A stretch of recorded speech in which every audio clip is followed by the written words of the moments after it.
L'affiche de la semaine, Raoul, c'est une revanche, la revanche de la finale NFC de l'an dernier, la fameuse finale NFC de la polémique, de l'interférence défensive. Alors, on ne va pas refaire ce match-là, on a suffisamment débriefé, c'était il y a plus de 6 mois, 7 mois maintenant. C'était en janvier. C'est long, les intersaisons. Quelques changements depuis, Mark Ingram n'est plus là côté Saints. Les Rams, alors ils ont gagné Eric Weddle, mais ils l'ont peut-être perdu parce qu'il est commotionné au moment où on parle, donc on ne sait pas s'il va jouer. Sale blessure. Les deux équipes ont eu assez chaud en semaine 1. Les Saints ont eu besoin d'un field goal à la dernière seconde pour battre les Texans. Et puis les Rams ont quand même mis du temps à démarrer, à s'échauffer pour finir par venir à bout des Panthers. Donc on a eu du rodage, ils ont gagné. Les Saints, on va commencer peut-être par eux parce qu'il y a un gros test défensif qui les attend et j'aime bien cette opposition parce que c'est un peu la plus incertaine. On n'est pas sûr du niveau de Todd Gurley, on n'est pas sûr du niveau de Jared Goff qui a quand même été poussif en début de match. Et la défense des Saints qui a quand même pris des gros gains contre Houston. Du coup, on a je trouve cette opposition qui pour moi va être au final assez vite la clé de ce match. Alors après, la défense des Saints, elle a quand même eu affaire à des gros playmakers, ce qui a peut-être un peu moins, ou en tout cas peut-être ce que peut moins provoquer Jared Goff. Je suis d'accord avec toi, c'est un peu incertain. Les deux équipes sortent quand même d'un match face à des équipes relativement importantes et fortes qui peuvent prétendre à des grosses places cette saison. Donc je suis d'accord avec toi que c'était un bon rodage et le fait d'en être sortis vainqueurs toutes les deux fait qu'il y a déjà une dynamique qui est intéressante et malheureusement pour une des deux ça va s'achever, à moins qu'il y ait un match nul mais on se le souhaite pas, ça va s'achever déjà cette semaine. Et là où effectivement c'est compliqué, c'est est-ce que Jared Goff va mettre autant de temps à se lancer, ce qui est peut-être pas une bonne chose face à une équipe des Saints qui a été plutôt bonne en attaque, et, enfin, du côté de Drew Brees. Et à l'inverse, est-ce que Todd Gurley, on va essayer de le ménager un peu aussi, c'est une interrogation. Est-ce qu'on l'a volontairement ménagé ou alors est-ce qu'on s'est dit on le relance sur la fin parce qu'on a besoin de lui? C'est à voir. Ça va être intéressant au sens où, mine de rien, la semaine dernière, il gagne quand même 166 yards au sol si on cumule Todd Gurley et Malcolm Brown. Donc il ne faut pas non plus dire que c'est un bon match. Voilà. Et puis même si même si Gurley n'est pas à fond, ils ont Brown qu'ils essaient de faire venir là. Après tout, ça peut ne pas être idiot s'il est performant de reposer un peu Todd Gurley et de le ménager. Mais voilà, il y a quand même cette incertitude-là. On va voir comment ils impliquent Brown cette fois, comment ils impliquent Gurley. Donc il y a toujours cette incertitude-là. Après, là où je te rejoins, où tu disais, c'est pas tout à fait en effet le même type d'attaque. On a des Texans qui se reposent quand même pas mal sur leurs playmakers, sur des DeAndre Hopkins, sur des gros gains, sur un Deshaun Watson qui peut vraiment faire des choses par lui-même, j'ai envie de dire. Là, en face, il va y avoir quand même un peu plus une attaque de rythme, si tout va bien, avec des Rams qui doivent opérer en rythme, avec un Jared Goff qui prend son rythme, encore une fois, et plus de cibles, moins de gros playmakers premium, on va dire. T'as pas un DeAndre Hopkins, t'as pas, voilà. Mais t'as Brandon Cooks, t'as Cooper Kupp, voilà, il y a du monde. Donc, ça va être différent, ça va être un test différent aussi pour New Orleans. Il va falloir voir s'ils arrivent justement à casser le rythme tout de suite de cette équipe des Rams. La défense des Saints, en parlant de rythme, elle a autorisé un énorme 7 sur 13 aux Texans sur 3ème tentative. Donc ça va être quand même une clé énorme. Il faut vraiment qu'ils verrouillent là-dessus. En plus, non, c'est très possible. J'ai plus les stats, mais visuellement, j'avais l'impression que c'était plutôt à la passe qu'ils allaient chercher cette 3e tentative. Et c'est peut-être là aussi où ils doivent faire un peu plus attention. Parce qu'effectivement c'est une stat qui est importante et qui met un peu en valeur les Texans aussi. Je pense que voilà, il faut pas leur enlever ce crédit là. Peut-être que les Saints effectivement doivent travailler sur bloquer au bon moment l'attaque adverse et avec un rythme un peu plus régulier comme celui de Goff et l'attaque des Rams, peut-être que c'est plus facile à faire que celle des Texans qui est un peu explosive par moment.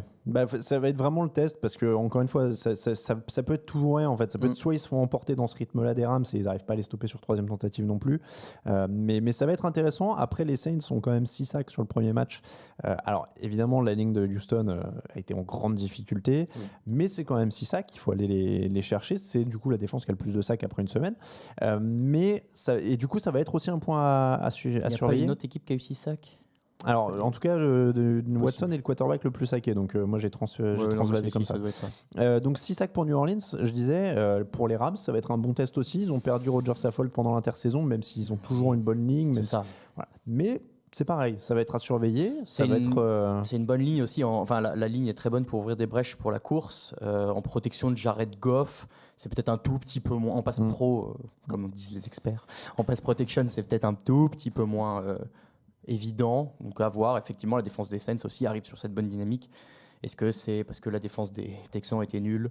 On va voir. La ligne, pardon. Dans l'autre opposition, de l'autre côté, j'ai envie de dire, alors évidemment, il a été très très contenu et il y avait beaucoup de monde sur lui, mais il n'y a eu aucun sac pour Aaron Donald, un seul plaquage en semaine 1. Donc autant on attend un peu que Goff et Gurley se mettent dedans, autant Donald aussi, statistiquement en tout cas, même encore une fois s'il a été bien contenu et entouré.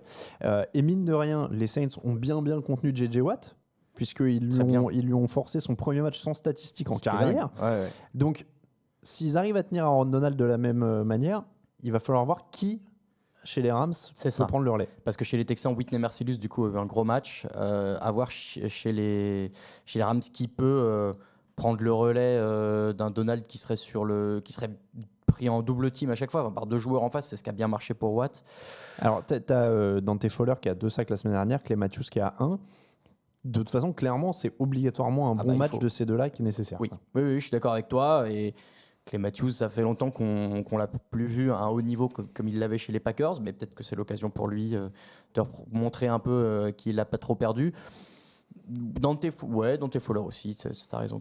C'est 2 sacs et demi, t'as dit? 2, moi j'en ai 2. 2 sacs. Mais qui est sur une bonne dynamique dans la continuité de l'an dernier, qui était quand même un joueur qui n'avait pas réussi un gros début de carrière avec les Jaguars et qui finalement est en train de trouver quand même sa place chez les Rams. Il confirme, l'an dernier c'était bien, là il continue. Donc s'il peut encore être une force et profiter des espaces créés par justement le marquage d'Aaron Donald, ça peut être pas mal. Après, ça reste quand même une tâche énorme. Il y a Drew Brees en face, il y a Michael Thomas en face, il y a Jared Cook qui a eu quelques ballons aussi sur la première semaine. Il y a tellement de cibles. Il y a Alvin Kamara qui est dans les airs. C'est ça en fait, puis Alvin Kamara au sol. Qui m'inquiète, je sais pas, mais disons que la semaine dernière, celui qui a été le plus fort face aux Rams, c'est Christian McCaffrey, qui est une double menace. Et là, tu as Alvin Kamara qui est un peu le même profil. Et vu comme la semaine dernière, ça a fait du mal à Los Angeles, je serais les Saints, j'essaierais peut-être de réappuyer un peu là-dessus. J'essaierai de retrouver, mais je crois que Kamara en tout c'est un peu plus de 150 yards en cumulé, réception plus même 160 je crois. Bon, bref, il fait un gros match. Voilà. Et donc effectivement, aujourd'hui on n'a pas beaucoup plus d'éléments de comparaison, mais celui-ci c'est un truc assez clair. Peut-être aussi que les Rams du coup vont essayer de s'adapter. Mais attention à ce point-là. Oui, tu l'as dit, McCaffrey, il prend plus de 200 yards lui en cumulé la semaine dernière. Ça va être. Il y a Latavius Murray qui est le complément maintenant d'Alvin Kamara, convaincu par cette doublette. Pour l'instant, il a eu un petit rôle, Murray, mais c'est pas Mark Ingram. Moi, j'ai peur qu'au niveau. Et puis il y a souvent des blessures avec Latavius Murray qui traîne. En fait. Est-ce que les Saints ont vraiment besoin d'un complément très fort à Alvin Kamara? C'est ça aussi la question, parce qu'il est capable de faire tellement de choses et d'être utilisé de plein de manières différentes.